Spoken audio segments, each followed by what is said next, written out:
Yo, y'all are not going to believe the conversation I was a part of today.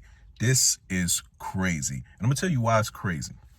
All right, for starters, what I'm about to discuss was not what I originally intended on discussing here on my channel today. But I had to have this conversation with you guys because it was a conversation I was in maybe a few hours ago. And I was like, damn, that's crazy. It directly correlates to the last two videos that I posted here on the channel. And if you didn't see those videos, the last video I posted yesterday was about why black men should not enlist in the armed forces. The video I posted the day before that was about not practicing voodoo or spell work if you don't know what you're doing, okay? Because that is a traditional practice of a certain culture of people that do know what they're doing, okay? Tell me why today, okay, the craziest fucking conversation happened. All right, I'm on public transportation for starters. Now, I barely ever take public transportation unless it's someplace that I really don't feel like driving or I know the traffic is going to be terrible. Haven't been on public transportation in actually a few years, okay?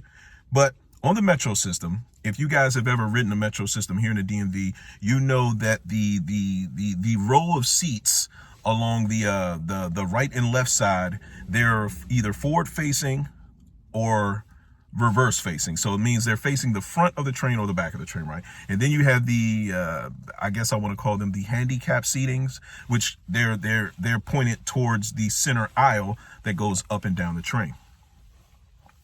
Today, I'm sitting in the handicap seating. No, I'm not handicapped, okay? But there was nobody else that, requested to sit in those seats. So I'm sitting in the handicap seating. So I'm facing the aisle. To my right, there are these two Caucasian gentlemen, okay? One is dressed kind of like in a, business attire, three-piece suit, this and that. And the other guy, he's kind of like in casual wear, like jeans, t-shirt kind of look. Both of these guys are attorneys, though. The one who's in a three-piece suit, he works either like in a private sector or for some law firm, okay? I never got these guys' names, so we'll call the one who works in the actual law firm, we'll call him Rick. And the other guy who had the casual wear on, he was an attorney for the armed forces, okay? Which is interesting, right? Because the video I posted yesterday was actually about the armed forces. Like I said, these two Caucasian gentlemen, I don't know if they were friends, colleagues. I don't know how they knew each other. That's not even my business, okay? Let's get to the good stuff. So these guys are talking, and I can't help but hear it because I'm in such close proximity to them, right? So Rick, wait a minute. Yeah. Rick is the guy who works in the law firm. We'll call the other guy with the casual wear on, we'll call him Steve, okay? So Rick and Steve. So Rick and Steve are having a conversation, and they're talking about, it seems to me like Rick is maybe suggesting to Steve that there are plenty of law firms out there, private sector, that he can get job opportunities with if he's willing to look for them, because they're always in need of good attorneys, okay? That's Rick. Steve, on the other hand, is an attorney in the military, right? And he's like, yeah, I got to take a look into that, man. You know what I mean? Because it's coming up about that time where I'm going to need to start looking for things on the outside. Okay, cool. No big deal. Like I said, I'm halfway listening to this. I can't help but hear it because they're in such close proximity to me, right? So then they shift their conversation from work and finding jobs to Rick begins to talk about, family. I guess he asked Steve, how's the family doing? And Steve starts talking about, this particular son, I believe, is on his way to college. This particular son is in high school. He's doing this. And, we have a new one, a new child. It's like maybe 1 or 2 years old. I can't recall the age, but a little one. So that's when Rick starts to talk a little bit about his children and what they were going through, things that were going on with their wives. And then Steve says, yeah, I'm glad that this last case that I was on is over with, because because of that case, I was missing a lot of time spending with the family, particularly with the new addition to the family. So that's when Rick's like, oh, okay, well, you had a case going on in the military. He's like, what was going on with the case? What how long was the case? He's like, yo, this case, took up about a year worth of time from my life. And he was like, oh, okay, that sounds like it was a pretty serious case. Tell me what was going on. Well, mind you, I'm in close proximity to these guys. I'm not ear hustling, but my interest is now piqued because I'm in close proximity and I can hear what they're talking about. Okay. So he's like, tell me about Rick is asking Steve to tell me about this case. What was going on? He's like, yo, you wouldn't believe me if I fucking told you because this shit is crazy, right? Mind you, these are two Caucasian gentlemen. So Steve is like, yeah, man. All right. So, I'm a military attorney, right? He was like, and I think he was Marines, if I'm not mistaken. And he's like, we had this guy that was having an affair on his wife. And you know what I mean? He ended up killing his wife. Can I say that on YouTube? He ended up unaliving his wife because he was having an affair and he wanted to be with the other woman he was having the affair with. However, he didn't want to go through a divorce because he didn't want to risk, I guess, losing anything, any property of his, or I guess his finances being impacted, possibly. I'm not sure. Something to that effect. He didn't want to go through a divorce to take that risk. So he chose to unalive his wife. And I'm thinking, okay, I mean, that's kind of crazy. But he was like, no, the crazy part about it is this. The guy, first off, the guy is Haitian. Remember what I said about Haiti? Remember what I said in my voodoo, in the video where I discussed why you shouldn't be practicing voodoo if you don't know what you're doing, and that is Haiti's traditional spiritual practice. So he was like, yeah, first off, the guy's from Haiti. And I was like, okay, my interest was already kind of piqued. Like, I kind of already knew, which is what's crazy, what he was about to allude to when he said the guy was Haitian. No offense to anybody that's Haitian that may be watching this. Please don't come for me. You know what I mean? But when he said that, I was just like, okay. He's a Haitian guy. He killed his wife. That's, okay. So then he was like, yeah, but what the crazy part about it is the guy used voodoo to kill his wife. That's when Rick said, wait a minute, time out, back the fuck up. Okay. What the fuck do you mean that he used voodoo to kill his wife?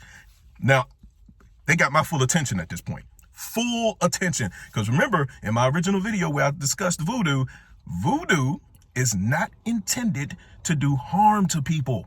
And you're not supposed to be using voodoo to take away anybody's free will. There is a karmic effect that comes back on you when you use it incorrectly. Now, with that being said, there really is no incorrect way to use it, okay? It's like a gun, okay? Guns don't kill people. Stupid motherfuckers with guns kill people. DMX, the late great DMX from Belly, Bundy, quoted by Bundy. That's a true statement. It's the same thing when it comes to voodoo. You can use voodoo however you choose to use it, okay? You just have to be aware of the consequences if you're using it, I don't want to say improperly, but let's say for the wrong reasons, all right? So anyway, after Rick asked him, what do you mean he used voodoo to kill his wife? And he was like, yeah, apparently the guy was, he wanted to take his wife out, unalive her, so that he can get with the other girl he was having the affair with, right? So that's when I had to get involved in this conversation. It was at that point, it was too interesting for me to sit there idly and just listen to these guys talk about some shit that I knew neither one of them knew nothing about. Remember, I've read several books on voodoo just so I can debate a former friend of mine who was delving into some shit that he knew nothing about, okay? So when Rick asked him that shit and made that statement, and he was like, yeah, the guy was, he used voodoo because I guess he wanted to kind of keep his hands clean, but he wanted his wife to be unalive, so he was free to get with this other girl, right? So that's when I was like, voodoo. He used voodoo against his wife. I'm like, a Haitian guy used voodoo. I'm like, that's interesting because you're not supposed to be using voodoo to harm other people. You most certainly can, okay, but you're not supposed to be using it that way. You can use voodoo to defend yourself even. If someone is trying to bring harm to you, you can use voodoo to defend yourself and there's no karmic effect that comes back to you, okay? But I was like, he used voodoo to unalive his wife. That's interesting because I overheard you say that he was Haitian, and if he's of Haitian culture, he knows this already. He knows that you're not supposed to be using this to harm people, that you're only supposed to use it constructively, to attract things to you, to possibly defend yourself if need be. And other than that, you're not supposed to be using it destructively to bring harm to people for no odd reason. And I was like, well, the interesting thing about that is how you said you're an attorney and you just prosecuted this guy for unaliving his wife using voodoo, but how on earth could you have possibly proved that in a court of law? Like, because voodoo is a traditional spiritual practice. It's of the metaphysical. There's no scientific evidence that would support that it can do what it's capable of doing, right? So he was like, yes, that's right. And that's the problem that I ran into. That's why the case took as long as it did. So he was like, there were other ways and other means that we had to use to be able to make our prosecution case against the guy. So he's like, so for starters, I don't want to say Rick had completely removed himself from the conversation at this point, but he understood that I was taking over the conversation. It was now me and Steve having this conversation, and Rick, who didn't understand shit that we were talking about, was now a bystander. I had completely taken over this conversation. Okay. So he was like, yeah, we had to use other means to prove that this is what this guy was doing. And I'm like, other means to prove something that's spiritual? And he was like, well, okay, so this is what I mean. So what we ultimately had to do, we subpoenaed his phone records, and we saw that he was making a whole lot of phone calls to one particular number that we traced back to Haiti. He was making a phone call to Haiti. And he said when we traced who that phone number belonged to, the guy had an actual website and was running a business. He was actually a voodoo priest. He was a Hogan, a voodoo priest, one of the people that I say actually knows what they're doing. They know how to perform these rituals and cast these spells and to curb all of the negative side effects of them. He said that this guy was making a whole bunch of phone calls to a voodoo priest. They also were able to see some text messages, and when they subpoenaed his bank account, they saw that there were large amounts of money that were being transferred to Haiti, which they traced was to the voodoo priest. And that's how they were able to prove that he was using voodoo to unalive his wife. Now, the story gets crazier than that, though. He said not only was he paying a voodoo priest to perform voodoo spell work on his wife so that he can get her out the way and be free to deal with the other woman that he was having the affair with. He said this guy, they also, I can't recall, something like where they look at your computer. I don't know if they're like tracing your IP address, or maybe they're it's some way that they can see your search history. I can't recall what terminology he used, but he said they were able to look at his search history on his laptop once they confiscated that, and they saw that this guy had been going back and forth on like the dark internet or the dark web, if that's what it's called, and he was buying a whole bunch of crazy shit like rare snake venom and puffer fish or blowfish toxins and all kind of shit that he was like trying to put in his wife's food and beverage to poison her at home. And I'm just like, this dude is crazy, because like I said, if he's of Haitian culture, he has to understand the karmic effect that is going to come back to him. Even the priest knows this. The priest should not have been taking money from this guy to perform rituals and spells that were going to harm another human being or to remove their free will, because those karmic effects come back on the priest as well. I mean, to do that kind of stuff, especially for money, is like beyond my understanding, because I don't want to bring any type of negative energy back on me, let alone bring it back on me 3 times what I put out on this other person. Yet you had this priest and this former Marine husband that were willing to do so to unalive his wife so that he can start a new relationship with the woman he had an affair with. Anyway, they end up making their case with the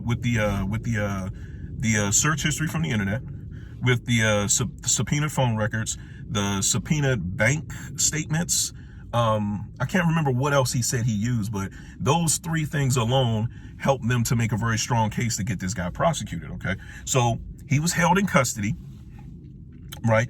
And there was a whole bunch of charges that he was being brought up on. So he said on the day that the guy was coming back to court to be sentencing, because he was being held in custody. So he said on the day that he was being brought back for sentencing, that same day, Steve said that while he was the lead prosecutor, he ended up getting sick as a dog on the day of sentencing. And it was, he doesn't know where it came from. He said it was unexplained. He got so sick that he was not able to attend court as the lead prosecutor for sentencing. Now, that wasn't going to change the fact that this guy was going to be sentenced for all of the charges that the court, decided to bring upon him.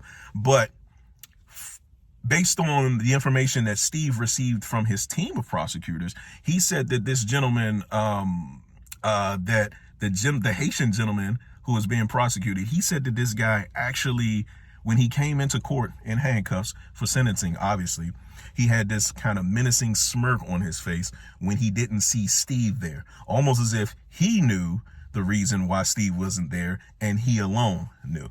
So Steve suspects that the guy made some type of phone call, possibly, I don't know if it was to the voodoo priest or to whomever it was. He said he must have made some type of phone call or must have cast some type of spell himself. I don't know if it was an attempt to unalive Steve as well, or if it was just to get him sick, but he said he ended up doing whatever it was he was doing. And after he was sentenced and he was leaving court, he looked over at the prosecution team with this same grimacing smile, almost as if, yeah, your buddy's not here. I guess in his mind, maybe he thought that he had unalived Steve, or I don't know, but he knew the reason Steve wasn't there was because of some type of energy that he or the voodoo priest had sent to Steve. Now, I'm not sure if the voodoo priest was actually prosecuted or extradited or anything like that. I mean, again, how can you prove that whatever it is that he did was in any way effective in the wife's passing? Because the wife actually did end up passing away, but it was not, I don't think it was because of the, or let me not say that. I don't think it was only because of the voodoo rituals that were being performed. He said that when they did the wife's autopsy, they did find some type of poison in her muscle, in her tissues, that had absorbed into her tissues, and it was the exact same poison that they saw him searching for on the dark internet web, the dark web, the whatever it's called.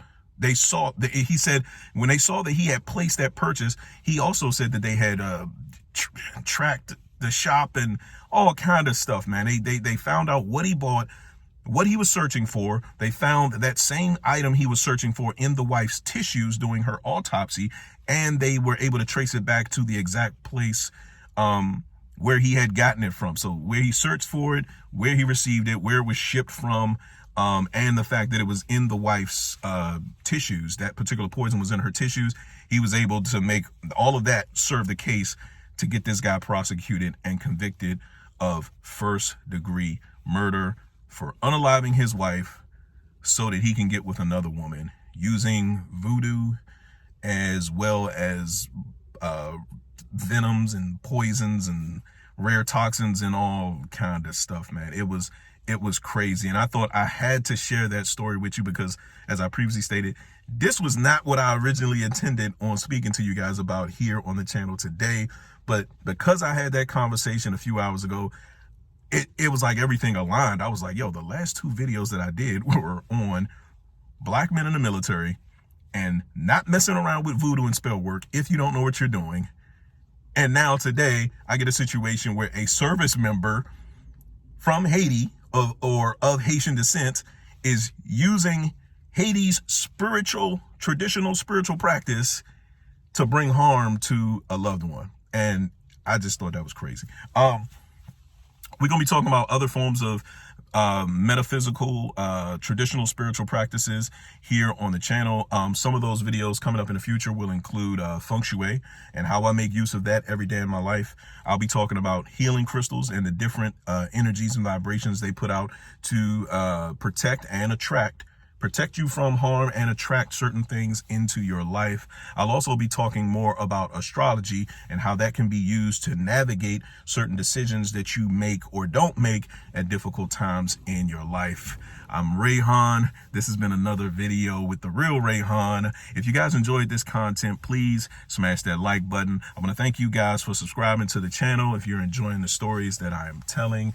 And yeah, please do share this channel with anybody else who may be into the metaphysical things or the conversations that I'm having here on the channel. And I will see you guys in the next one. Peace.